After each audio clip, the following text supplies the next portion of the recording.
Please power on the device. Press the bell button, and tap Next.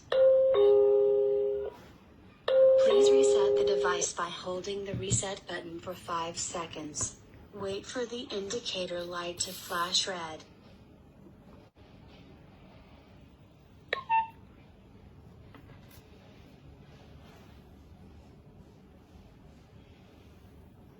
Select the Wi-Fi network you want to sync with. Please choose a 2.4G network, then enter your network. Please remove the protective.